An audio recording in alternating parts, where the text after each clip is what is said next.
પ્રિય પ્રણવ કાયમ માટે પરિચય આપે ને તો મારું વજન હમણાં તો બહુ વધ્યું છે, પછી આ બેસી પણ ન શકાય એવું થઈ જાય. એટલું બધું કેલેરી વધી જાય, એટલું બધો સરસ મીઠો પરિચય આપતો હોય છે કાયમ. માણસ જ મીઠો છે. મમ્મી પપ્પા બુકની 3જી આવૃત્તિ બહાર પડે એમાં મારે આ કવિતા લેવી પડશે પ્રણવના નામે. એટલી બધી સરસ રીતે એણે મમ્મી પપ્પાની વ્યાખ્યાઓ આપણી સામે મૂકી. અને આ બંને મિત્રો, હું બહાર હસતો હતો કે આ નાગર પરિષદનું સંમેલન છે કે ગુજરાતી જલસો છે એવું બધા કહેશે બહાર નીકળીને, કે આ બે એવા મિત્રો છે કે જે મારા વિશે એ નહીં કહી શકે. આ એક વાક્ય એવું છે કે જે હું કહી શકીશ. આ બંને ભલે ગમે એટલા મહાન વક્તા રહ્યા પણ એ નહીં જ બોલી શકે આ વાક્ય. એમની તાકાત નથી કે બોલી શકે. હું એટલે કહું કે આ બંને એવા મિત્રો છે, એવા વક્તાઓ તો વાત જવા દો, મિત્રો શબ્દ વાપરું છું, એવા મારા કુટુંબના સભ્યો છે કે જેમને જોઈને, જેમની પાસે રહીને, જેમની આંગળી પકડીને હું ઘણું શીખ્યો છું. એ આ બંને મહાનુભાવો નહીં કહી શકે. એ મારી પાસેથી કશું નથી શીખ્યા, પણ હું તો ઘણું જ શીખ્યો છું બંને પાસેથી. હું ભણતો ત્યારે ભદ્રયુભાઈ પાસેથી મરોડદાર અક્ષરોએ કેમ સીધી લીટીમાં લખવું એ પણ શીખ્યો, અને પછી એણે અધ્યાપકો સામે કેવી રીતે બોલવું એ પણ મને શીખવાડ્યું. પછી ભાગ્યેશભાઈને જોઈને જ મને તો ખ્યાલ આવ્યો કે માણસ કેટલી સરસ રીતે ગાંધીનગર એટલે જી નગર હું કહેતો હોઉં છું, જેમાં સતત તમારે જી કહીને જ વાત કરવી પડે. જી. મેં મારા જીવનનો પહેલો આઘાત જે અનુભવ્યો હતો ગાંધીનગર જઈને, એટલે ગાંધીનગરનો પહેલો આઘાતો તો ઘણા અનુભવ્યા છે, પણ શહેરે શહેરે અનુભવ્યા છે. એટલે આપણે ગાંધીનગરનો આઘાત એ અનુભવ્યો હતો કે મંત્રીશ્રીના સચિવશ્રીનું ટોયલેટ. એટલે મને હતું કે હું ચોક લઈ અને ત્યાં બાજુમાં લખી નાખું ટોયલેટ શ્રી. પણ હવે એવા નગરની અંદર રહીને જે માણસ આટલો સરળ, આટલો હસમુખો, આટલી સરસ રીતે વહેતો ગાતા ઝરણા જેવો રહી શકે, એ પુરાવો છે કે એમણે જી ઓછું કહ્યું હશે. એટલે એ ખુમારીનો પુરાવો છે એમના વ્યક્તિત્વનો. આ બંને એવા સરસ મિત્રો છે કે એના વિશે કહેવામાં જ મમ્મી પપ્પાવાળી વાત પૂરી થઈ જશે, કારણ કે માતૃપિતૃ વાત્સલ્ય મેં એમની પાસેથી બહુ ઝીલ્યું છે. કોઈકના જલસામાં મારે જવાનું હોય અને બહાર મળી જાય તો આમના કુટુંબના મેમ્બર તરીકે હું જોઈન થઈ જતો હોઉં છું. આનાથી વધારે ઓળખાણની હવે જરૂર નથી. રહી વાત આપણા જલસાની, હિતેનભાઈ, પાર્થિવ, ઉત્પલભાઈ, બધા જ મિત્રો જે મહેનત કરીને જે મુંબઈના સરસ મજાનો એક જલસો કરાવે છે દર વર્ષે. આ વખતે મારે એમાં સંયોજ આવવાનું થયું. દર વખતે આમંત્રણ આવે ને હું બહાર હોઉં, ભારત બહાર હોઉં એવું થતું. પણ એ જે મજા છે, હું એટલા માટે કહું છું કે આ ગુજરાતીઓ ભેગા થાય ને એ જ એક મોટો જલસો છે. પહેલાં તો આપણે ભેગા થઈએ ને તો એટલા માટે જલસો છે કે આપણે કાયમ માટે એવી પ્રજા રહ્યા છીએ કે જે હમણાં બહાર જે નાસ્તો કર્યો ને ફાફડા અને જલેબીનો, ત્યારે જ આપણને યાદ આવવું જોઈએ કે ગુજરાતી પ્રજાની લાક્ષણિકતા એ છે કે ફાફડા જેવી છે, તીખામાં તીખા મરચાં અને ગળીમાં ગળી જલેબી સાથે મિક્સ થઈ જાય અને તમને ખબર ન પડે. એક કોળિયામાં મરચું આવે ને બીજા કોળિયામાં જલેબી આવે તો પણ તમને ભાવે, તમારા ગળે ઉતરે. એનું નામ ગુજરાતી. અને એટલે નોટબંધી ગમે તેટલી થાય, નવી નક્કોર ગુલાબી કલરની નોટમાં પણ અંતે તો દુનિયાના કોઈ પણ ખૂણેથી ભારત આવનારા માણસે એક ગુજરાતીનો જ ચહેરો જોઈને ભારતમાં પગ મૂકવાનો છે, મોહનદાસ કરમચંદ ગાંધી. અને એવા માણસનો કે જેમની પોતળીમાં પારકાની નોટ રાખવાનું ખિસ્સું જ નહોતું. તો આ બહુ આપણી પોતાની જ આ વારસાની લાક્ષણિકતા છે, આપણી ભાષા છે, આપણી આ મજા છે, વહેતી નદી જેવી છે. આ ભાષાએ નર્મદ અને નરસિંહ વખતના જે શબ્દ પ્રયોગો હતા એ છોડી દીધા, અને અમારા જેવા એની અંદર વર્ણશંકર પ્રયોગો કરનારા આવી પણ ગયા અને લેખક તરીકે સ્વીકારાઈ પણ ગયા. પણ એની મજા જે છે, કારણ કે મેં કીધું ને, મોરારી બાપુએ આજ મુંબઈની અંદર હમણાં એમની કથામાં કહેલું કે હું સુધારક નથી, હું સ્વીકારક છું. દરેક ગુજરાતીના હૃદયની અંદર એક સ્વીકારક બેઠો છે ને, એટલે જ ગુજરાતીઓમાંથી સૌથી વધારે સુધારક પેદા થયા છે સાહેબ. આ આપણો જલસો છે, આપણી ભાષાનો, આપણા પોતાના પ્રેમનો. એ ભાષા વિશે મારે વધારે કહેવાનું નથી, એટલે ટૂંકમાં હું એક જ વાતમાં કહી દઉં. વર્ષો પહેલાં નવા SMS શરૂ થયેલા ત્યારે મેં એક SMS બનાવીને રમતો કરેલો. રૂમઝૂમ કરતી આવી હતી, રૂમઝૂમ કરતી ચાલી ગઈ, હું સિંદૂર લઈને ઊભો હતો, એ રાખડી બાંધીને ચાલી ગઈ. આમાં કાંતિ ભટ્ટના લખાણોની જેમ આત્મકથાનાત્મક અંશો પણ હોય, પણ મુદ્દો એ છે, મુંબઈ આવે તો કાંતિભાઈને આપણે યાદ તો કરીએ ને, પણ મુદ્દો એ છે કે વિચાર કરો, રૂમઝૂમ કરતી આવી હતી. આ રૂમઝૂમ શબ્દ છે ને એની અંદર આખું દ્રશ્ય છે. એક શણગાર કરેલો હોય, સરસ તૈયાર થયેલી વ્યક્તિ હોય, કંગન હોય, ડુપુર હોય, ગળામાં હાર હોય, એનો રણકાર તમને ધીમો ધીમો સંભળાતો હોય, એટલે સોહામણી સરસ રીતે તૈયાર થયેલી સ્ત્રી છે, રૂમઝૂમ છે, અને રૂમઝૂમ કરતી ચાલી ગઈ. આ શબ્દમાં જ તમે જુઓ, એક શબ્દમાં જ આખું ચિત્ર ઊભું થાય, એક ધ્વનિ ઊભો થાય, અને એની સાથે એક સંસ્કૃતિ જોડાયેલી છે, એની સાથે એક જીવન પદ્ધતિ જોડાયેલી છે. હું સિંદૂર લઈને ઊભો હતો, એ રાખડી બાંધીને ચાલી ગઈ. નોર્વેથી ન્યૂઝીલેન્ડ લગી તમે સંભળાવો ટ્રાન્સલેટ કરીને, કોઈને સમજાશે નહીં ઘટના કઈ બની. ખરેખર 2 લીટીમાં આખી વાર્તા છે, કરુણાંત વાર્તા છે, પણ છે ખરી. તો મારો મુદ્દો આટલો જ છે કે આપણી ભાષામાં આ મજા છે સાહેબ, એ સાથે સંસ્કૃતિ પણ સચવાયેલી છે. એટલે કોઈ એમ કહે કે ભાઈ આ બંધ થઈ જાય બધા કાર્યક્રમો તો શું થાય? તો મને અંગત રીતે એવું લાગે કે સૌથી મોટી મહત્વની વાત તો એ થાય કે જાણે કોઈ રેપર ખોલ્યા વિનાની ગિફ્ટ આપણને મળી બર્થડે, અને આપણે એ ફેંકી દીધી કચરા ટોપલીમાં, એવી હાલત થઈ. એટલે થવા જોઈએ આવા કાર્યક્રમો, એના અભિનંદન. રહી વાત મમ્મી પપ્પાની, મારો બહુ અંગત રીતે ગમતો વિષય, એટલા માટે ગમતો વિષય કે હું એવી રીતે જ સર્જાયો છું. આ પુસ્તક જે મેં મમ્મી પપ્પા ઉપરનું લખ્યું, એ પુસ્તક એટલું મહત્વનું નથી જેટલું હું જીવ્યો છું મારા મમ્મી પપ્પા સાથે, એ મહત્વનું છે. મને નજીકથી જોનારા બંને મિત્રો અહીં મોજૂદ છે. એવા મિત્રો કે એક તો પુસ્તકનું પાત્ર હોય ભદ્રાયુભાઈ, અને પહેલી આવૃત્તિ વખતે પાછા જે હાજર રહ્યા હોય એ જ બીજી આવૃત્તિ વખતે હાજર રહેવા ભાગ્યેશભાઈ હોય. આવા પાત્રો છે. મને કોઈ પૂછી શકે કે તમારી લાયકાત શું, તમે મા બાપ ઉપર વાત પણ કરો, અને અમારે શું કામ સાંભળવી જોઈએ? રામચંદ્ર ગુહા છે, હમણાં BCCIના કંટ્રોલર તરીકે જે નવી પેનલ સુપ્રીમ કોર્ટે એપોઇન્ટ કરી, એમાં એમને મૂક્યા છે. હવે એ તો ઇતિહાસકાર છે, પણ એમણે એમના ટ્વિટર હેન્ડલમાં એવું લખેલું છે કે failed cricketer and now cricket historian. આપણે ત્યાં મોટા ભાગે તમે જોજો પ્રેમ ઉપરની કવિતા કરનારાઓની આવી જ હાલત હોય છે, જેવી રામચંદ્ર ગુહાની થઈ. હજી મારા ખ્યાલથી કવિ સંમેલન બાકી છે ને, એટલે હું તો નીકળી જવાનો છું હમણાં, એટલે વાંધો નથી. પણ મુદ્દો એ છે મિત્રો કે મને કહે કે ભાઈ તમે અપરિણિત માણસ છો, તમે ક્યાંય એમ કે મમ્મી પપ્પા બનાવો તો કહી દો ને. આપણે અમુક ફિલ્મ સ્ટારો જેમ કહી દે છે પરણેલા નથી પણ પપ્પા તો થઈ શકીએ ને એમ. તો એવું પણ નથી કે એ મારી લાયકાત હોય. ભારતની અંદર વસ્તી ગણતરીનો રિપોર્ટ એવું કહે છે કે દર 1000 પુરુષોએ 943 સ્ત્રીઓ છે. 2011ના આંકડા છે. એટલે 57 તો રહી જ જવાના છે આમે. પછી એને જે સ્વરૂપે રાપે, એમાંથી એ ભગવા ધારણ કરીને હેલિકોપ્ટરમાં આવે તો પણ મુબારક, અને એ રહી ગયાની ભાવના સાથે ચક્કર કાપે કોઈ બ્યુરોના તો એ પણ મુબારક. પણ એ રહી ગયેલામાંથી કોઈ અટલ બિહારી વાજપેયી થાય, કોઈ અબ્દુલ કલામ થાય, કોઈ રતન ટાટા થાય, કોઈ સલમાન ખાન થાય. ના, એવું તો નથી. એટલે આ બધા તો બહુ મોટા પૂર્વસૂરીઓ છે આપણા. એમની પંગતની અંદર આપણને ખાલી એ જમતા હોય એ જોવા મળે તો પણ મોટી વાત છે. પણ હું હસતા એટલે કહેતો હોઉં છું કે મારી લાયકાત એ નથી કે હું મમ્મી પપ્પાના અનુભવે બીજું કંઈ વાત કરી શકું, પણ મારી લાયકાત એ છે કે જગતના શ્રેષ્ઠ કહી શકાય એવા માતા પિતાની પાસે, એમના ખોળામાં, એમના વાતાવરણમાં મારો ઉછેર થયો છે. ને આ લાયકાતે હું મા બાપ ઉપર બોલું છું. અમારે એવું કુટુંબ, એવું પરિવાર કે જેની અંદર તમારે સ્ત્રી સ્વાતંત્ર્ય, સ્ત્રી સમાનતા અને સ્ત્રી અને પુરુષ છે સાથે રહેવા માટે સર્જાયેલા છે. કોઈ આગળ નથી જવાનું, કોઈ પાછળ નથી જવાનું. આવા બધા જે આજકાલ બહુ જ હવે વોટ્સઅપની અંદર વાયરલ થઈ ગયેલા અને ઘસાઈ ગયેલા વાક્યો છે, એ બોલવા જ ન પડતા, કારણ કે એનો અમલ થતો. એ અમે નજરે જોયેલું છે. મારા માતા પિતા, માએ નોકરી છોડી દીધી મને ઘેર ભણાવવા માટે. એકનું એક સંતાન નક્કી કરેલું, એક જ રાખવું. ઘેર ભણાવવાનો સંકલ્પ કર્યો, અને લોકો પૂછતા કે શું બનાવવો છે, કારણ કે ઘેર ભણે એટલે કંઈક તો બનાવવો જોઈએ, કાં સાયન્ટિસ્ટ બનાવવો હોય, કાં કલાકાર બનાવવો હોય. તો એમનો જવાબ કાયમ એમ હતો કે મારે એને શીખવું છે. હું એમ માનું છું કે દરેક મા બાપનો આવો જવાબ હોવો જોઈએ પોતાના સંતાન માટે. તો આ થોડાક આપઘાતો, થોડાક પોતાના જ ઘરની અંદર મોઢું કેમ બતાવીશ એના પ્રેશર, એના દબાણ ક્યાં હળવા થાય.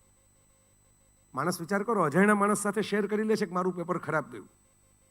7000 ફીટ દૂર બેઠેલા કોઈ મિત્રને વોટ્સઅપમાં કહી દેશે કે આજે જામ્યું નહીં પેપરમાં, પણ 7 ફીટ દૂર બેઠેલા મા બાપને નહીં કહી શકે કે આજે પેપર ખરાબ ગયું. આવો માહોલ કેમ બનાવીએ આપણે? આવું વાતાવરણ કેમ થાય ઘરમાં? મેં તો એ દ્રશ્ય જોયું છે કે મારા પિતા કોલેજની અંદરથી ભણાવીને પાછા આવે ત્યાં સુધી રસોઈ ન થઈ હોય, કારણ કે મારી મા મને 2 પૂઠા વચ્ચેનું બધું ભણાવતી હોય. આ અમારી તાલીમ. અભ્યાસક્રમ જેવી કોઈ ચીજ જ ન હોય, ઓપ્શન જેવી કોઈ ચીજ ન હોય. અત્યારે બહુ કામ લાગે છે. લોકો કહે છે કાગળ વગર કેમ બોલો છો? આ યાદ કેવી રીતે રહે છે? કારણ કે બચપણની આ તાલીમ છે કે 2 પુઠ્ઠા વચ્ચે જ હંમેશા પુસ્તક પૂરું કરવાનું હોય. એમાં ન ઓપ્શન હોય ન સિલેબસ હોય. તો એ જે વાત મને મળી, મેં દ્રશ્ય જોયું છે કે પપ્પા આવીને શાક વઘારતા હોય ને મમ્મી રોટલી વણતા હોય. વીઆઈપી તો એક હું જ હોઉં કે જે શ્રમ કર્યા વગર જમતો હોય. એટલે ક્યાંય તમારી એવી વાત જ, આજે મેં એવું જોયું છે, મેં એવા ડૉક્ટર કુટુંબો જોયા છે કે હસબન્ડ એન્ડ વાઈફ બંને ડૉક્ટર હોય, વેરી ફેમસ, બંને ઇન્ડિવિજ્યુઅલ BMW કાર વાપરતા હોય, અને આમ છતાં ઘરે આવીને પતિ પત્નીને એમ કે ચા તો મૂકો ગરમા ગરમ, આજે બહુ થાક લાગ્યો. બંને ઇક્વલ જોબ કરે છે, ઇક્વલ પ્લેસ ઉપર, ઇક્વલ સ્પેસમાં છે, છતાં રસોડામાં જવાની જવાબદારી માત્ર સ્ત્રીની હોય એવું માનતી વખતે મને એમ થાય કે મને કંઈક ખચકાટ થાય આખી વાતમાં. કારણ કે મેં આવું દ્રશ્ય જોયું જ નથી મારા ઘરમાં. રસોડામાં તો પુરુષ પણ જાય અને એ પણ રસોઈ બનાવી શકે. મારા પપ્પાની બહુ સ્વાદિષ્ટ રસોઈ મેં તો હમણાં સુધી, અમને સ્ટ્રોકનો હુમલો આવ્યો ત્યાં સુધી ખાધેલી છે, એટલું કહી શકું. તો આ વાતાવરણ મારું એટલું જ કહેવાનું છે કે હેલો મમ્મી પપ્પા કહીને મારે એટલું ખાસ ડાયલિંગ ટોનમાં જ એટલું તો કહેવું છે કે values can not be taught, values can be caught. તમારી અંદર જે મૂલ્યો હશે ને એ ઝડપાતા જશે સંતાનોમાં. હું તો કોલેજમાં થોડો સમય ભણાવતો, બદરાયુભાઈ સાક્ષી છે, એ અનુભવ મારો સરસ રહેલો, અલગ અલગ પ્રકારના રંગબેરંગી માણસો સાથે કામ કરવાનો. એમાં મને એવા માતા પિતાઓ મળવા આવતા કે જેમને એ ચિંતા નહોતી કે મારા છોકરાઓ મારા જેવા થાય. ઘણા મા બાપને હોય ને કે મારું નામ કોણ આગળ વધારશે, મારી પેઢી, મારો વારસો કોણ ચલાવશે. એમને તો એ ચિંતા હતી કે આ મારા જેવા ન થાય. આપણામાં જેટલા અપલક્ષણ છે ને આનામાં આવશે તો શું થશે, એવા ડર સાથે મને માતા પિતાઓ આવતા. એ મેં જોયું છે કે મને બીડીનું વ્યસન શહેરમાં આવીને લાગેલું મારા છોકરાને લાગી જશે તો એવો મને સવાલ પૂછતા. તો હું અનુભવે જોઉં છું કે કોઈના જેવા થતા જ નથી સંતાનો. ખલીલ જીબ્રાને બહુ અદ્ભુત રીતે આ વાત એમના શબ્દોમાં મૂકી છે. અમારા ત્રણેયના જન્મ પહેલાં એમણે આ વાત મૂકી, અમારા ચારેયના રાધર. એટલા માટે કે એમણે એમ કહ્યું કે તમારા સંતાનો તમારા નથી, કારણ કે તમારા દ્વારા આવે છે. તમે તો માધ્યમ છો ઈશ્વરનું. રવિન્દ્રનાથ ટાગોર એમ કહેતા ને કે પ્રત્યેક નવા બાળકનો જન્મ એ ઈશ્વરને આ પૃથ્વી પર હજી ભરોસો છે એનો પુરાવો છે. એને આ દુનિયા હજી આગળ ચલાવવી છે એટલી નવા બાળકો ખીલવે છે એના બાગમાં. આપણને લખાયેલો એક પ્રકારનો પ્રેમપત્ર છે આ ભગવાનનો બાળકે. તો આપણા માધ્યમે એ પેદા કરે છે. એને મોહનદાસ ગાંધી પેદા કરવા હશે તો કરમચંદ ગાંધી મોહનદાસ નહીં હોય તો ચાલશે, એ મહાત્મા નહીં હોય તો ચાલશે. રાઇટ બ્રધર્સના માતા પિતા કંઈ એન્જિનિયર નહોતા, છતાં રાઇટ બ્રધર્સે પ્લેન ઉડાડ્યું. ગ્રેહામ બેલના માતા પિતા કોઈ ટેલિકોમમાં નહોતા, છતાં એમણે ટેલિફોન શોધ્યો. માર્ક ઝકરબર્ગના પિતા ડૉક્ટર હતા, આઈટીના નહોતા. તો હું એટલા માટે વાત કરું છું કે આપણને જે એક પેલું બીબું બનાવવાની આદત પડી ગઈ છે, ફિક્સ ફ્રેમમાં સંતાનો ઉછેરવા. આપણી ફ્રેમમાં એને ફિટ કરીએ છીએ. પેલી જૂના જમાનાની ગ્રીક માઇથોલોજીમાં એક પ્રોમેસેસનો બેડ, એક પલંગ ગણાતો, જેની અંદર મહેમાન તરીકે જે આવે એમાં એને સૂડાવે, અને સૂડાવ્યા પછી એ પલંગની સાઇઝ કરતાં તમારા પગ બહાર હોય તો પગ કાપી નાખવાના, માથું બહાર જાય તો માથું કાપી નાખવાનું, હાથ બહાર જાય તો હાથ કાપી નાખવાના. આ પલંગના માપમાં સૂઈ જવાનું, બસ આટલી જ વાત. આ મહેમાનગતિ બહુ અઘરી પડતી, તો બહુ લાંબી દંતકથા છે. પણ હું એમ માનું છું કે અત્યારે મોટાભાગના મમ્મી પપ્પાઓ આ મહેમાનગતિમાં પડ્યા છે, આ ગ્રીક માઇથોલોજીની. એમણે એક પોતાનો સંતાનના જન્મ પહેલાંનો પલંગ, ખાટલો, એક ફ્રેમ તૈયાર કરીને રાખી છે, અને એમાં સંતાનનું જે કંઈ બાબત ફિટ ન થતી હોય એ કાપવાની મહેનત કરે છે. એટલે મેં વર્ષો પહેલાં એક વ્યાખ્યાન આપેલું, એનું શીર્ષક એવું આપેલું કે સંતાનોના માલિક નહીં પણ માળી બનીએ. માલિક બનવામાં તો એવો ભાવ છે કે હું કહું એમ કરો. ચંદ્રકાંત બક્ષી એવું કહેતા કે ગુજરાતી મમ્મી પપ્પાઓ એમના સંતાનો વતી 80% જિંદગી જીવી દે છે, ઓન બિહાફ ઓફ ધેમ. એમને શું ભણવું, ક્યાં ભણવું, કોની સાથે પરણવું, ક્યારે પરણવું, પરણતી વખતે શું રિસેપ્શનની ડીશ રાખવી, અને લગ્ન કરી લીધા પછી જુદા ફ્લેટમાં રહેવા જાય તો એનો પડદાનો કલર કયો રાખવો, ત્યાં સુધી મમ્મી પપ્પાઓ નક્કી કરે છે.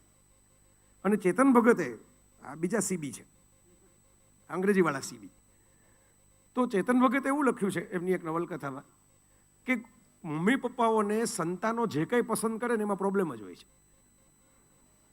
ને પ્રોબ્લેમ કોઈ બાબત સાથે નથી હોતો, પણ છોકરાને મ્યુઝિક ગમે છે માટે નકામું હશે. અમારા જમાનામાં જે હતું, સાહેબ મારે તો કહેવાનું ખાસ, આ અમારો જમાનો તમે જે ક્ષણે બોલવાનું શરૂ કરો છો ને એ ક્ષણે તમે તમારા વૃદ્ધત્વને અપ્રૂવ કરો છો. આપણે સામે ચાલીને પાર્કમાંથી પાર્કિંગમાં જઈને ઊભા રહીએ છીએ. અમારા જમાનામાં આમ હતું. અમારા જમાનામાં જે મિનિટે ભવિષ્યના સપનાઓ કરતાં ભૂતકાળની યાદોની ડિપોઝિટ વધી જાય એ મિનિટે સમજી લેવાનું કે આપણે હવે બેકસીટ ઉપર જવાનો સમય આવી ગયો.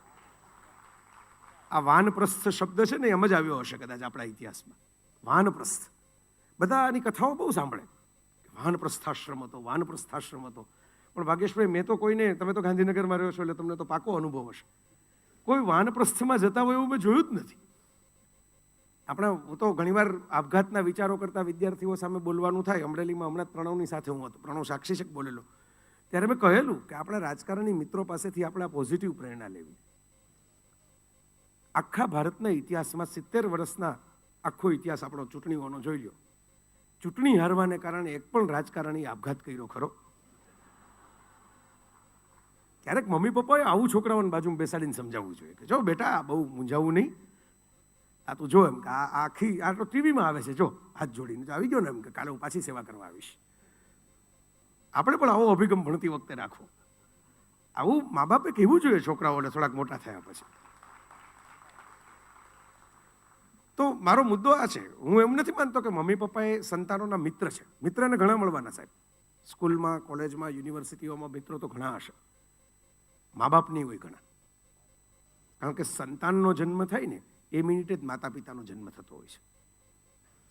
ત્યાં લગી એ સ્ત્રી અને પુરુષ હતા, ત્યાં લગી પતિ અને પત્ની હતા, પછી બન્યા માતા અને પિતા. એટલે યાત્રા તો બંનેની સરખી જ શરૂ થાય છે, સાથે જ શરૂ થાય છે. આ વિચારવા જેવી વાત છે.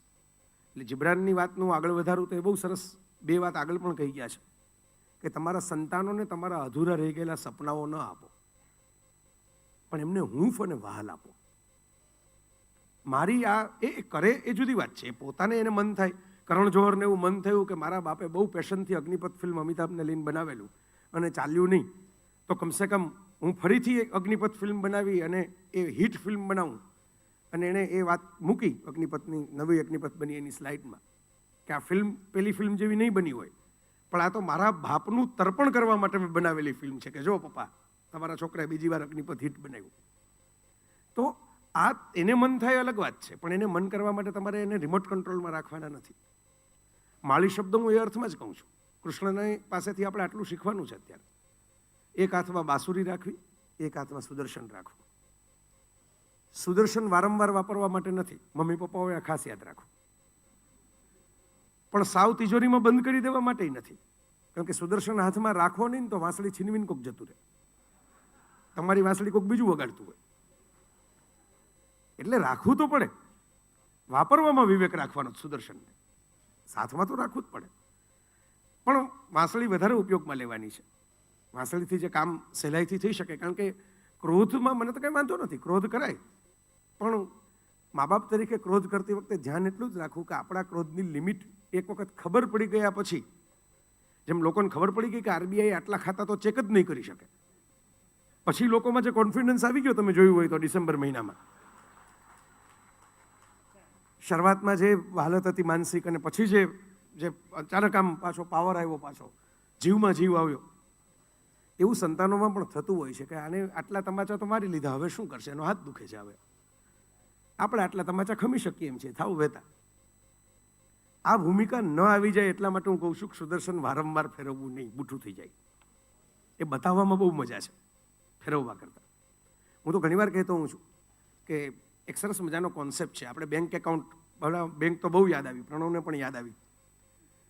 તો મને તો 1-2 મિત્રો એવું કહ્યું ખરું, મેં 1-2 કાર્યક્રમોના આમંત્રણો હમણાં મળ્યા તો મને એમ કહેવામાં આવ્યું કે એટલા માટે હમણાં મળ્યા કે હવે છે ને નોટબંધીની અસર પૂરી થઈ ને, એટલે હવે એમ થાય છે કે લોકો પૈસા ખર્ચીને આવશે. તો બેંક એકાઉન્ટની અંદર થાય શું મિત્રો, તમે સતત જમા જ કરીએ જાઓ તો તમારા પૈસા બેંક વાપરે, એ તમે નથી વાપરતા. તમે જે પૈસાનો યોગ્ય ઉપયોગ કરી નથી શકતા મિત્રો, એ પૈસા તમે યાદ રાખજો, તમે કોઈક બીજા માટે કમાવા પરસેવો પાડો. એ તમારા માટે તો હતા જ નહીં, તમારા ગયા પછી કોઈક વાપરશે. ભર્તૃહરિ તો કહી ગયા ને ભાગેશભાઈ, ધનની 3 ગતિ છે, દાન, ભોગ અને નાશ.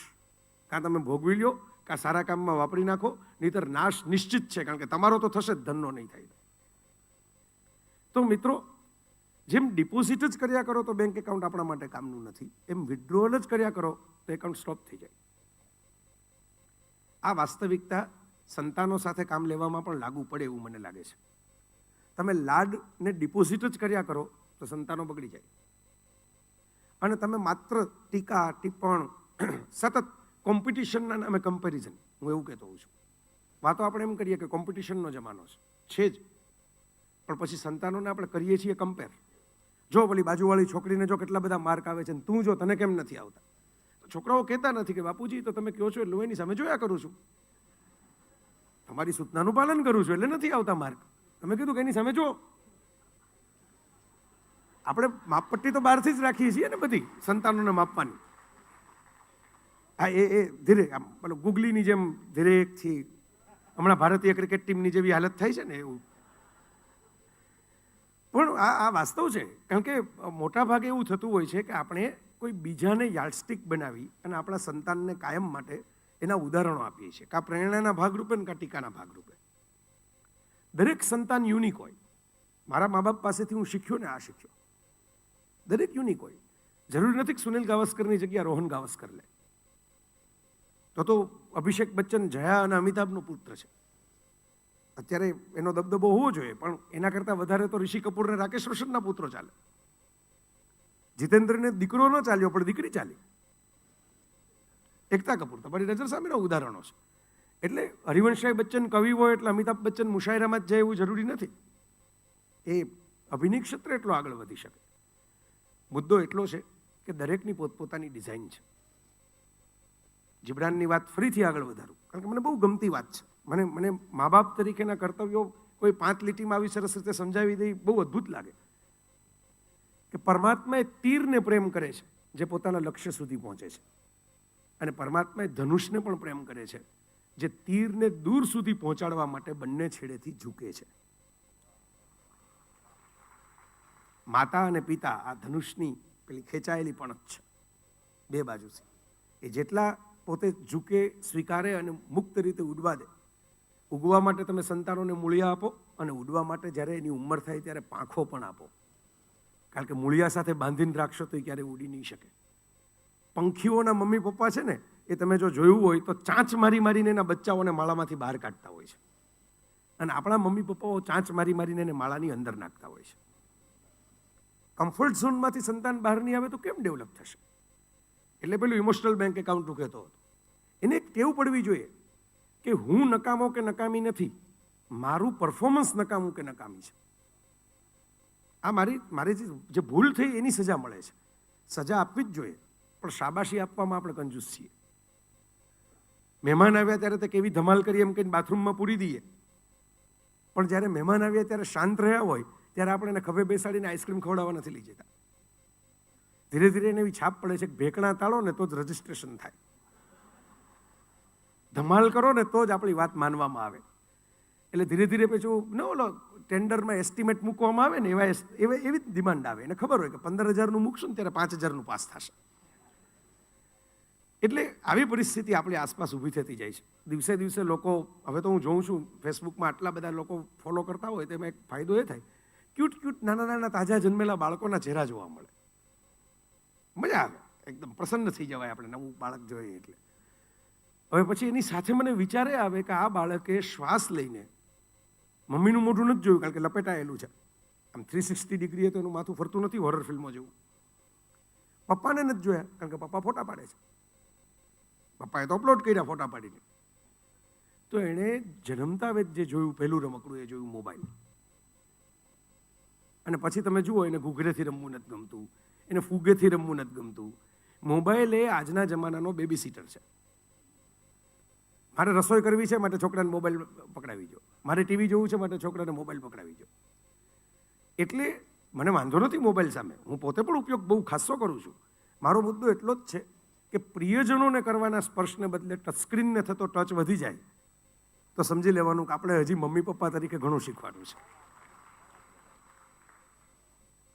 મુંબઈની અંદર જ વર્ષો પહેલાં એક ટીવીમાં કાર્યક્રમ હતો પેનલ ડિસ્કશનનો, गुलजार जावेद अख्तर બધા બેઠા હતા અને એક માતાજીએ ઊભા થઈ અને એમ કહ્યું કે हमारे बच्चे पढ़ते नहीं तो उसको पढ़ाने लिखाने के लिए क्या करना चाहिए એટલે એમ કે पहले कहा अनपढ़ तो होंगे आपके बच्चे होंगे दिखते नहीं ऐसे तो कि नहीं अनपढ़ नहीं है लेकिन अच्छी किताबें नहीं पढ़ते सारा पुस्तकों નથી વાંચતા મોટા ભાગના મા બાપની આ ફરિયાદ છે એટલે જાવેદ અખ્તરે એવું કહ્યું કે આપને આખિર में कौन सी अच्छी किताब पढ़ी એટલે પેલા બેનને પાછો એક બધો भारत जतो रहो सीधा आउटसाइड द ऑफ स्टम्प એટલે કે मैं अपनी बात नहीं कर रही हूँ मेरे बच्चों की कर रही हूँ એટલે પછી गुलजार इंटरफियर था कि भाई मैं भी वही बात हम भी वही बात कर रहे अगर आपने ही कोई किताब अच्छी नहीं पढ़ी पिछले महीने में तो आप ऐसी अपेक्षा क्यों रखती हो कि आपके बच्चे कोई अच्छी किताब पढ़ेंगे પછી એ લોકોએ કહ્યું કે हमारे बच्चे तो नहीं बिगड़े वो तो फरहान अख्तर हो या मेघना गुलजार हो वो तो अच्छे पढ़ने लिखने वाले कविताएं लिखने वाले लोग बने क्यों क्योंकि माँ बाप के हाथों में किताबें देखी આપણે જ જો સીવી સિરિયલ જોયા કરીએ તો છોકરાઓને એવું લાગે કે ખાલી વાંચવાનું હોય ઉપદેશ માટે મૂકવાની વસ્તુ હોય આચરણમાં મૂકવાની વસ્તુ ન હોય પણ આપણા ઘરમાં 5 સરસ પુસ્તકો આવતા હોય ગુટકા કે સાડીનું બજેટ છે થોડુંક ટ્રાન્સફર થતું હોય 5 ગુજરાતી પુસ્તકોમાં કે કોઈ પણ ભાષાના સરસ પુસ્તકોમાં તો હું એમ માનું છું કે એની છાપ તો પડે કારણ કે એમ તો બાળક છે તમાકુવાળું પાન ખાતા પણ ઘણીવાર પપ્પા પાસે જ શીખે છે દીકરી છે એ ઠાઠ ઠઠારો કરીને કેમ લગ્નસરામાં જવાય એ પણ ઘણીવાર મમ્મી પાસેથી શીખે છે હું તો એવી મા પાસે મોટો થયો કે જેણે લિટરલી એવી પ્રતિજ્ઞા લીધી કે હું આજીવન સોનું નહીં પહેરું કારણ કે રોજનું એક પુસ્તક જઈને ખરીદીને આપવું છે વન બુક એ ડે અને મને એનો આનંદ છે એટલા માટે છે કે અત્યારે બધાએ ઘણું ટેન્શનમાં આવી ગયા કે લોકર ઉપર તવાઈ આવશે અને સોના 500 ગ્રામ રાખવા 100 ગ્રામ રાખવું ને વગેરે વગેરે વગેરે અમારે નિરાશ છે ભાગેશભાઈ આવીને જોઈ ગયા છે ભદ્રાયુભાઈ તો ત્યાં આમ જુઓ તો એ વર્ષો સુધી એની વચ્ચે રહ્યા છે તો આ સાક્ષીઓ છે પ્રણવને આવવાનું બાકી છે હિતેનભાઈ પણ આવી ગયા છે મારી ઘર એટલે હું સાક્ષીઓ સાથે વાત કરું છું એટલા માટે હું કહું છું કે અમારું સોનું એવું છે કે ન ચોર્યહાર્યમ ચોર ચોરી શકે એમ નથી ઇન્કમટેક્સવાળા રેટ પાડી શકે એમ નથી કબાટો ભરીને પુસ્તકો પડ્યા છે મમ્મીના સમયથી સચવાયેલા એમનું સોનું તો એમણે ગુજરી ગયા ત્યાં સુધી કે એક નાકની વાળી કે કાનની બૂટ પણ રાખી નહીં પણ એ જે સોનું મને આપ્યું ને એને કારણે હું સોનું પહેરી શકું છું કારણ કે હું તો નોકરી કરતો નથી તોય પહેરી શકું છું તો આવું કશુંક આપણે આપીએ આપણે એવું ન અપેક્ષા રાખીએ કે આપણા સંતાનો છે એ એના માટે રસ્તો છે એકદમ સુવાળો સુવાળો સરસ મજાનો ગુલાબની પાંદડી જેવો થઈ જાય આપણે એવી અપેક્ષા રાખીએ કે આપણે એના પગ એટલા મજબૂત બનાવીએ કે કાંટા ઉપર પગ મૂકીને પણ ચાલતા થઈ જાય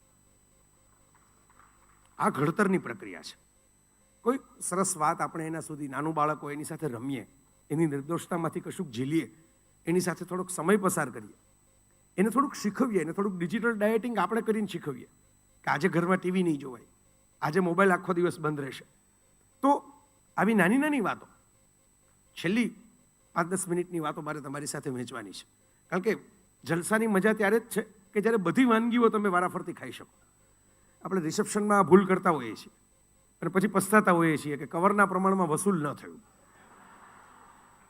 કારણ કે પહેલાં કંઈક સરસ વાનગી દેખાય એટલે આપણે ઢોકળાની આખી થાળી ભરી લઈએ ઉત્સાહમાં આવીને પીઝા અને પાણીપુરીની આખી પ્લેટર લઈ લઈએ અને પછી ખબર પડે કે ખરેખર મીઠાઈ તો પાછળ હતી તો આમાં એવું જ છે આ શરૂઆતમાં તો તમને છે ને ઓલા સ્ટાર્ટરમાં ને ઓલા ચાટ મસાલા ને એવું બધું આપવામાં આવે પાલક પકોડા ને એવું આ સ્ટાર્ટર છે ખરેખર આ જે મિષ્ટાન પકવાન છે તો તમારી નજર સામે આ બેઠા છે એ આવશે હમણાં પણ મુદ્દો એટલો જ મારે તમારા સુધી પહોંચાડવો છે મારી ઈચ્છા એવી નથી કે તમે બધા તમને ગમે જ છે એવું તો હું જોઈ રહ્યો છું પણ આનું કશોક ક્યાંક અમલ થતો થાય મા બાપ અને સંતાનો વચ્ચે સૌથી મોટી સમસ્યા અત્યારે છે એ પૈસાની અછતથી નથી કોમ્યુનિકેશનની અછતની છે સંતાનો મા બાપ સાથે કોમ્યુનિકેટ નથી કરતા ભલા ઓફિસરો મેં જોયા છે કે જે આમ મને ભાગેશભાઈ એક પોલીસ ઓફિસર સુરતના મળવા આવેલા અને બહાર બોલાવ્યો કાર્યક્રમમાંથી 2 પોલીસવાળા આવીને લઈ ગયા કે સાહેબ બોલાવે છે પૂરો થયો એટલે આયોજકોને એમ થયું કે આ કોને બોલાવી લીધા આપણે આ એવા તો કયા પરાક્રમ કર્યા કે સ્ટેજ ઉપરથી ઉંચકીને લઈ ગયા અને સાહેબ અંદર કારમાં બેઠા હતા કે ભાઈ મારે આપકે સાથ થોડી બાત કરની અડધી હિન્દી અડધું ગુજરાતીમાં બોલતા બોલતા મને કે મારી ટીનેજર દીકરી છે આપને વાંચે છે એટલે મને એમ થયું કે આપની સલાહ લઉં આપ કહીને વાત કરે મેં કીધું આપ ફરમાવો મને તો ઈચ્છા હતી કે ઝટ પાછો સ્ટેજ ઉપર જાઉં એટલે લોકોને ખબર પડે કે આની ધરપકડ નથી તો મને કે અમારા બે વચ્ચે ડાયલોગ નથી થતો મેં કીધું શું પ્રોબ્લેમ છે? એટલે મેં કીધું એમાં તો શું, તમે દીકરી સાથે વાત કરવામાં આપણે ક્યાં કે પૂછવું, પરમિશન લેવી પડે. તો એમણે મને જવાબ આપ્યો કે એમ નથી, એવું તો મેં કહેલું છે, મેં એમ કહેલું છે કે દર શનિવારે રાત્રે 9 વાગે 1 કલાક સુધી તારે મારી સાથે વાત કરવાની છે. પણ એ કંઈ બોલતી જ નથી, ટેબલ ઉપર એમને બેસી દે છે. એટલે મેં કીધું સાહેબ, આ કંઈ તમે 3rd ડિગ્રી ઇન્ટ્રોગેશનનો સેલ હોય એવી રીતે તમારી દીકરીને કહો કે દર શનિવારે રાત્રે તારે મારી સાથે વાત કરવાની છે 1 કલાક. એમ ન વાત થાય. કંઈક વરસતો વરસાદ પડતો હોય, બાલ્કનીમાં તમે ગરમ કોફીનો કપ બનાવો, અડધો શેર કરો એની સાથે, એના માટે પણ લઈ જાઓ. એને પૂછો કે તને શું ગમે છે, આ વરસાદ પડતો જોઈને તને કયું ગીત યાદ આવે છે. અને એ કદાચ બાદશાહનું એકાદું ગીત કહે, ત્યારે તો બાદશાહ નહોતો, પણ અત્યારે મેં થોડું રિફાઇન વર્ઝન કર્યું એ વાતનું, તો તરત ભડકીને આવા સડેલા ગીતો સાંભળો છો એવો રિએક્શન ન આપો. એને થોડું ધીરજથી કંટ્રોલ કરો.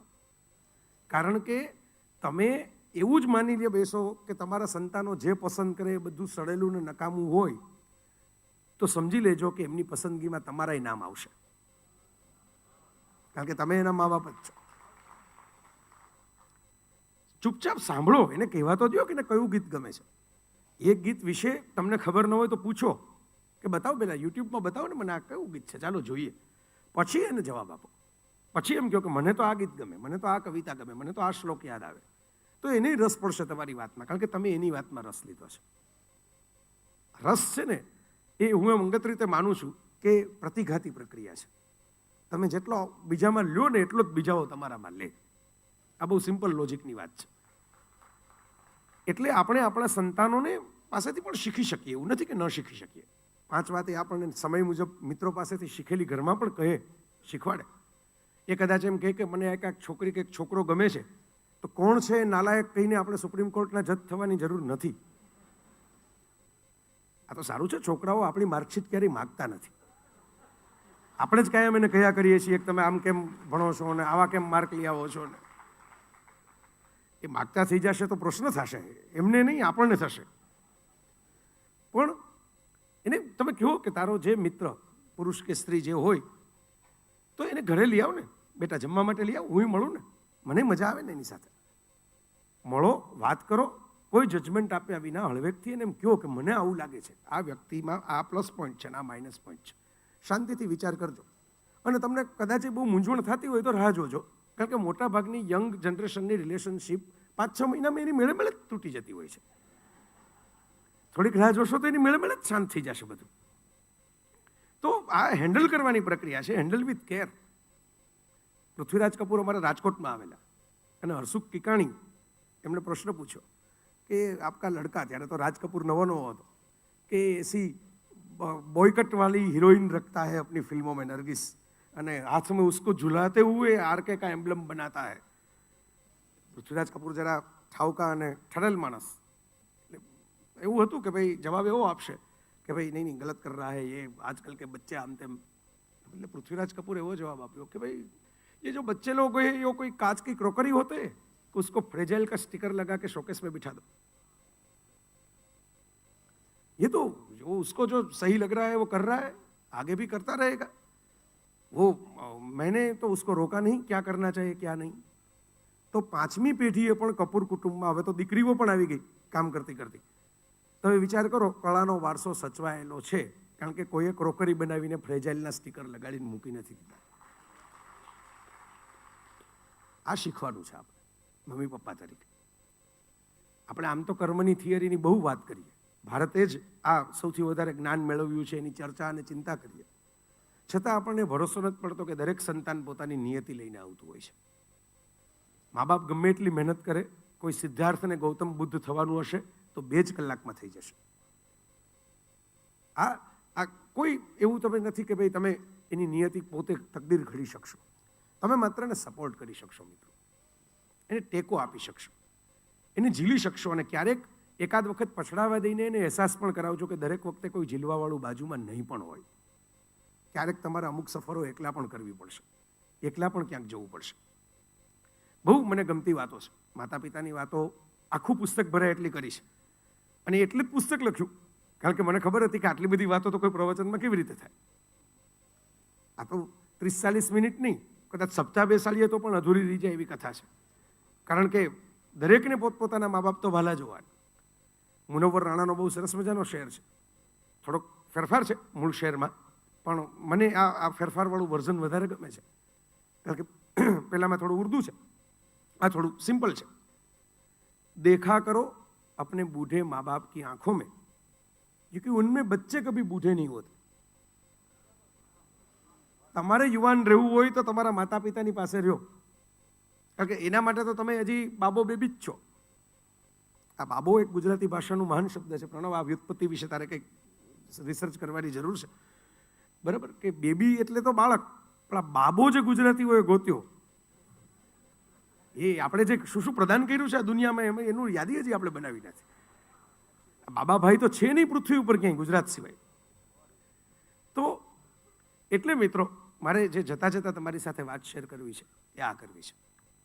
આપણે ગુજરી ગયેલા માતા પિતાઓ પાછળ કાગડાને ખીર ખવડાવવા માટે નીકળીએ, એના કરતાં જીવતે જીવ એના હથેળી પકડીને એને એક ચમચી પાણી પીવડાવીએ ને તો બહુ મોટી વાત છે, હું એવું માનું છું.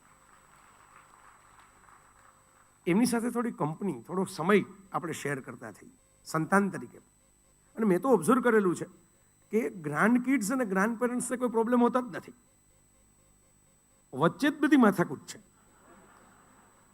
દુશ્મનનો દુશ્મન દોસ્ત. કારણ કે બંને જનરેશનના છે ને પ્રશ્નો એક સરખા હોય, સાવ સરખા. આ તમે ઓબ્ઝર્વ કરજો. આ હિતેનભાઈ સરસ ફિલોસોફિકલ કોલમ લખતા હોય છે, એટલે આ એક આખો હું તમને સબ્જેક્ટ આપું છું હિતેનભાઈ, કે ઓબ્ઝર્વ કરજો કે તમે જોજો બેનના પ્રશ્નો સરખા હોય. જે ખાવું હોય કોઈ ખાવા ન દે, જેટલા જોઈએ એટલા પૈસા ન આપે, બહાર જવા ઉપર પ્રતિબંધો મૂકે, બરાબર? આમ તમે લિસ્ટ કરશો ને તો એમ લાગશે કે ના ના, શું કામ આ બેને ભળે છે ને આટલું બધું. પણ સૌથી મહત્વની વાત એ છે કે બંને પાર્ટીને એકબીજા પાસેથી પ્રેમ સિવાય કોઈ અપેક્ષા હોતી જ નથી. શીખવાનું છે આટલું જ છે આપણે સાહેબ. આપણે પ્રેમ આપવાનો છે, વળતો પ્રેમ ન મળે તો પણ મા બાપ તરીકે આપણું કર્તવ્ય એ છે કે આપણે એને શ્રેષ્ઠ સંસ્કાર આપી શકીએ. અને સંસ્કાર એટલે બીજું કશું જ નહીં, સારી આદતોની તાલીમ. આટલું તો શીખવાડી શકીએ, આટલું તો આપણે એને કહી શકીએ ને કે આ દુનિયામાં મારી સિવાય બીજા પણ રહે છે, એનું ધ્યાન રાખીને જીવવું, એનું નામ સંસ્કાર. બેટા, તારે આટલું ધ્યાન રાખવાનું છે, તારી ગાડી પાર્ક કરતો હો ત્યારે પણ, અને ત્યારે પાણીની બોટલ કંઈક પીને મૂકતો હો ત્યારે પણ, કે મારે સિવાય બીજા પણ છે, આનું ધ્યાન રાખીને જીવીશ. આ સંસ્કાર. આપણે બહુ મોટા ઉપદેશ આપવાને બદલે થોડીક વાર્તાઓ એને ખોળામાં બેસાડીને કહીએ તો ગુજરાતી ભાષાની અમુક સરસ મજાની બાળ સાહિત્યની વાર્તાઓ સચવાશે. રમણલાલ સોની, જીવરામ જોશી, હરિપ્રસાદ વ્યાસ પાછા આપણા ખોળામાં જીવતા થશે. અને આપણને એમ લાગે છે કે આપણા છોકરાઓ છે આપણી ભાષા બોલતા જ નથી. બધા જ મા બાપની આ ફરિયાદ છે કે ગુજરાતી વાંચતા જ નથી આવડતું, ગુજરાતી સમજતા જ નથી આવડતું. મિત્રો, એમાં સંતાનોનો બિલકુલ વાંક જોતા નથી, કારણ કે ગુજરાતી વાંચતા અને સમજતા એને એટલે નથી આવડતું કારણ કે આપણે એને ટેવ જ નથી પાડી ખોળામાં બેસાડીને. આપણે એની સાથે સમય જ નથી વિતાવ્યો. આપણે ત્યારે કમાવામાં વ્યસ્ત હતા અને આખી પેઢી એને કારણે સંસ્કાર વારસામાં ખર્ચાઈ ગઈ, એ આપણે ધ્યાનમાં રહ્યું નહીં. એટલે મારે આ ટકોર કરવી છે આપની સામે કે બેડ ટાઈમ સ્ટોરીઝ. મારા પુસ્તકમાં તમે ઘણા બધા વિષયો લીધા છે, અંગત પણ લીધું છે, મારું પોતાનું, મારા ઉછેરનું, વિજ્ઞાનના કેટલા નવા નવા પ્રયોગો અને સંશોધનો થયા એ પણ વાત લીધી છે. એ પણ વાત લીધી કે ઇમોશનલી શું શું થવું જોઈએ, કેવી રીતે એક સંતાનને સ્કૂલે મોકલતા હોય મમ્મી ટિફિન ભરીને, પછી માની કેવી હાલત થતી હોય. કારણ કે જે મિનિટે સંતાન દફતર લઈને સ્કૂલે જતું હોય ને એ મિનિટે માને તો ખબર જ છે કે વહેલું મોડું મારાથી કાયમ માટે છૂટું પડી રહ્યું છે, ધીરે ધીરે મિત્રો પાસે જશે મારે મૂકીને. તો આવી નાની નાની ઘણી વાતો છે, એ તો પુસ્તક કહેશે તમને, એ મારે કહેવાની જરૂર નથી. પણ પુસ્તક ખરીદવું ફરજિયાત નથી. હું તો ત્યાં લગી કહું, હું જુદા પ્રકારનો લેખક છું. એવું માનું છું પુસ્તકો સારા દરેક વંચાવા જોઈએ. એ ભાગેશ ઝાના હોય, ભદ્રયુ વસરાજાનીના હોય, પ્રણવ પંડ્યાના હોય, હિતેન આનંદપરાના હોય. પુસ્તકો માત્ર સરસ વંચાવવા જોઈએ અને ખરીદાવા જોઈએ. શા માટે એકલા જય વસાવડાના જ વંચાય કે વેચાય? એક જ સ્ટાર જો હંમેશા પોતાની ફિલ્મો રિલીઝ કર્યા કરશે ને સાહેબ, તો 52 શુક્રવાર છે, 52 ફિલ્મો નહીં બનાવી શકે વર્ષમાં. એટલે થિયેટરો ચાલતા હશે ને તો એની ફિલ્મ રિલીઝ થશે. એના માટે એને બીજી ફિલ્મો ચાલે એની એ જવાબદારી માથે ઉપાડવી જોઈએ. તો આ આપણી કલેક્ટિવ રિસ્પોન્સિબિલિટી છે. એટલે હું કહું છું, ભલે પુસ્તક મારું છે પણ પુસ્તકો તો બધાને વંચાવવા જોઈએ, દરેક વંચાવવા જોઈએ. તો જતાં જતાં હું તમારી સાથે બહુ નાનકડી એક વાત શેર કરું એક નેબ્રાસ્કા નામની ફિલ્મ, જેની સ્ટોરી મેં પુસ્તકમાં લખી છે. બહુ નાનકડી વાત છે, ફિલ્મ તો લાંબી છે પણ સાર બહુ નાનો છે. એક ઘરડા બાપને લોટરી, પેલી નાઇજીરિયન લોટરી નથી આવતી ઈમેલમાં, તમને કરોડોનો દલ્લો મળી ગયો છે, અને એવી એક ઈમેલ આવે છે. બાપુજી રાજી રાજી થઈ જાય છે. છોકરો એક તો પરણીને બહાર જુદો રહે છે, નાનો દીકરો છે એ પણ બીજે દીકરો નોકરી કરે છે. છોકરાને બોલાવીને કહે છે કે મારે આ જવું છે, નેબ્રાસ્કા એક સ્ટેટ છે અમેરિકાનું, ત્યાં જવું છે આ ઇનામ લેવા માટે. પેલો કે આ તો બાપુજી બધું મૂર્ખ બનાવવાના ધંધા છે. તો કે ના, જવું જ છે. નીકળે છે ને પછી તો ઘણી ઘટના બને. બાપુજીનું ચોખ્ઠું પડી જાય ને, બાપુજીના ચશ્મા ખોવાઈ જાય ને, એમાં તો પછી વચ્ચે બ્રેક લેવો પડે ને, પછી વતનના ગામમાં 2 જણા આટો મારી આવે કે રસ્તામાં આવ્યું છે ને. બાપુજી કહે અહીં જો પેલી છોકરી મને બહુ ગમતી હતી, એમ કે પછી તારી માં આવી એટલે પછી એમ કે આ છોકરી જતી રહી. આવી બધી બાપ દીકરા વચ્ચે વાતો થાય. દીકરો પાછો પૂછે કે તમે શું પણ આ નીકળ્યા છો આ ઉંમર આટલી લાંબી યાત્રા કરવા? તો કે મારે એક ટ્રક ચલાવવો હતો, વર્ષોથી એક ઈચ્છા હતી કે ટ્રક ચલાવવું. ટ્રક ચલાવવાના પૈસા નથી, એટલે ઇનામના પૈસા મળે ને તો તમને 2 ભાઈઓને પહેલા ભાગ આપું, કારણ કે મારી પાસે બીજો કંઈ વારસો નથી બેંકમાં, અને પછી ટ્રક લેવો મારા માટે. જાય છે, અંતે લોટરીની ઓફિસે એક પેલી કેપ આપે છે સ્ક્રેચ કાર્ડની જેમ, કે ભાઈ જો આ તમને ઇનામમાં મળી છે, જો આ ટોપી. બાપુજી ભાંગેલા એ બેસી જાય છે બહાર. છોકરો એમ કહે છે થોડીક વારમાં આવું. એક સેકન્ડ હેન્ડ ટ્રક લઈને પાછો આવે છે. બાપ ક્યાંથી આવ્યો? એ કે કાર વેચી નાખી એટલે આવ્યો. બાપ કે તે કાર વેચી નાખી? એ કે તમને ખબર નહોતી કે આ ખોટી લોટરી છે? મને તો પહેલેથી ખબર હતી ખોટી છે. તો હું મારી નોકરીમાં રજા મૂકીને શું કામ આવ્યો? કારણ કે તમારી સાથે આવો સમય વિતાવવાનો મોકો હવે મને જીવનમાં ન મળે.